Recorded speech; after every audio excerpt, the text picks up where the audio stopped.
పిల్లలు లేక బాధపడుతున్న దంపతులలో ముఖ్యంగా మగవాళ్ళు వాళ్ళ వైఫ్ ట్రీట్మెంట్ చేపించుకునే లేడీ డాక్టర్ దగ్గరో లేదా ఐవీఎఫ్ సెంటర్‌లో ట్రీట్మెంట్ చేపించుకుంటా ఏ విధంగా నష్టపోతున్నారు అనేది ఈ వీడియోలో నేను డీటెయిల్డ్‌గా చెప్తాను. నా పేరు doctor Kanthikumar Reddy, consultant andrologist, J andrology and men's health.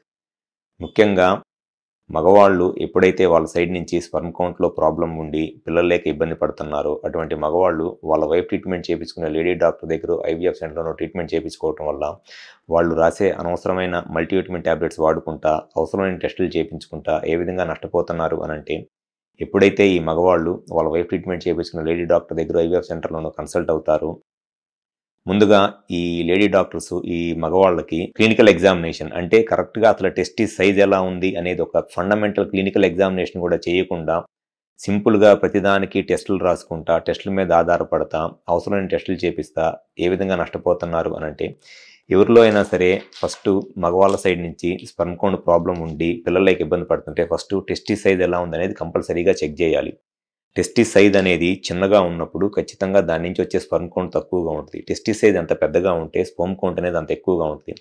కానీ మగవాళ్ళు ఈ లేడీ డాక్టర్ దగ్గర కన్సల్ట్ అవ్వటం వల్ల ఖచ్చితంగా ఈ లేడీ డాక్టర్స్ ఈ మగవాళ్ళకి ఆ క్లినికల్ ఎగ్జామినేషన్ చేయరు. టెస్టిస్ సైజ్ ఎలా ఉంది అండ్ ఆ టెస్టిస్ నుంచి స్పెర్మ్ బయటకు వచ్చే దారి వ్యాస్ అంటారు. ఆ వ్యాస్ ఎలా ఉంది, ఎపిడెడిమిస్ ఎలా ఉంది అనే fundamental examination, basic clinical examination కూడా చేయకుండా జస్ట్ ఏదో నెలల తరబడి మల్టీవిటమిన్ టాబ్లెట్స్ వాడిస్తూ ఉంటున్నారు. అది వాళ్ళు చేసే ఫస్ట్ మిస్టేకు. అండ్ సెకండ్ వచ్చేసి చాలామంది మగవాళ్ళలో ఈ టెస్టిస్ సైజ్‌తో పాటు టెస్టిస్‌లో వారికోసిల్ లాంటి ప్రాబ్లమ్స్ కూడా ఉంటాయి. వారికోసిల్ అంటే టెస్టిస్‌లో రక్తనాళాలు ఉబ్బిపోయి దానివల్ల టెస్టిస్‌కి చెడు రక్తం ఎక్కువ రావటం వల్ల స్పెర్మ్ కౌంట్ తగ్గిపోయిద్దనమాట. సో, ఈ వారికోసిల్ ప్రాబ్లమ్ ఉన్నప్పుడు కూడా ఖచ్చితంగా స్పెర్మ్ కౌంట్ తగ్గిపోయి పిల్లలు లేక ఇబ్బందయిద్ది. సో, దానికి కూడా క్లినికల్ ఎగ్జామినేషన్ చేస్తేనే తెలిసిద్ది. సో, ఎప్పుడైతే మగవాళ్ళు వాళ్ళ వైఫ్ ట్రీట్మెంట్ చేపించిన లేడీ డాక్టర్ దగ్గర ట్రీట్మెంట్ చేపించుకుంటారో, వాళ్ళు ఖచ్చితంగా ఈ మగవాళ్ళకి క్లినికల్ ఎగ్జామినేషన్ చేయరు. లేడీ డాక్టర్స్ చేస్తానన్నా ఈ మగవాళ్ళు చేపించుకోరు. సో, దానివల్ల చాలా ఫండమెంటల్ ఇన్ఫర్మేషన్ మిస్ అయిపోయి, వాళ్ళ ట్రీట్మెంట్ అంతా రాంగ్ ట్రాక్‌లోకి వెళ్ళిపోయి, ఈ మగవాళ్ళు నెలల తరబడి ఆ లేడీ డాక్టర్ రాసే మల్టీవిటమిన్ టాబ్లెట్స్ వాడుకుంటా టైమ్ అండ్ మనీని వేస్ట్ చేసుకుంటున్నారు. సో, ఎప్పుడైనా సరే మగవాళ్ళ సైడ్ నుంచి స్పెర్మ్ కౌంట్‌లో గనక ఏదన్నా ప్రాబ్లమ్ ఉంటే వాళ్ళు కలవాల్సింది లేడీ డాక్టర్‌నో, ఐవీఎఫ్ సెంటర్‌లోనో కాదు. వాళ్ళు కలవాల్సింది ఒక ఆండ్రాలజిస్ట్‌ని. మగవాళ్ళలో గనక స్పెర్మ్ కౌంట్‌లో ప్రాబ్లమ్ ఉన్నప్పుడు ఒక ఆండ్రాలజిస్ట్‌ని కలిసినట్లయితే, ముందు కరెక్ట్‌గా అసలు టెస్టిస్ సైజ్ ఎలా ఉంది? టెస్టిస్‌లో వారికోసిల్ లాంటి ప్రాబ్లమ్స్ ఏమైనా ఉన్నాయా? ఇన్ఫెక్షన్స్ గాని, లేకపోతే వేరే ప్రాబ్లమ్స్ ఏమైనా ఉన్నాయా అనేది కరెక్ట్‌గా మనం క్లినికల్ ఎగ్జామినేషన్ చేస్తే, ట్రీట్మెంట్ అంతా కరెక్ట్ ట్రాక్‌లో ఉంటది. అండ్ దాంతో పాటు కావాల్సిన హార్మోన్ టెస్ట్‌లు గనక చేసినట్లయితే, అసలు ఈ స్పెర్మ్ కౌంట్ తక్కువగా ఉండటానికి కారణం ఏంటి అనేది తెలిసిద్ది.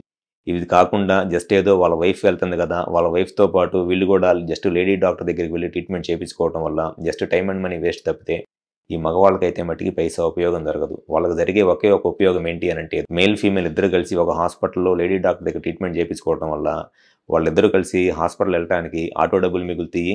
లేకపోతే బండి మీద పోతే పెట్రోల్ సేవ్ అయిద్ది తప్పితే, దానికి మించి పైసా ఉపయోగం అయితే జరగదు.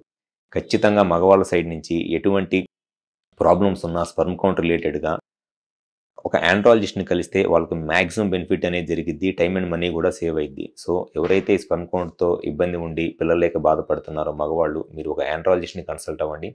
గ్యారంటీగా మీ ట్రీట్మెంట్ రాంగ్ ట్రాక్‌లోకి వెళ్లకుండా రైట్ ట్రాక్‌లో ఉండి మీకు మాక్సిమం బెనిఫిట్ అనేది జరిగిద్ది. అలా కాకుండా మీరు వైఫ్ ట్రీట్మెంట్ చేపించిన లేడీ డాక్టర్ దగ్గరో, ఐవీఎఫ్ సెంటర్‌లో ట్రీట్మెంట్ చేపించుకుంటే ఖచ్చితంగా వాళ్ళు మీకు అవసరం లేని టెస్టులు చేపించుకుంటా, ఉపయోగం లేని మల్టీవిటమిన్ టాబ్లెట్స్ యూజ్ చేపిస్తా, నెలల తరబడి మీ టైమ్ అండ్ మనీ వేస్ట్ అయితే తప్పితే మీకు మట్టికి పైసా ఉపయోగం ఉండదు. Thank you.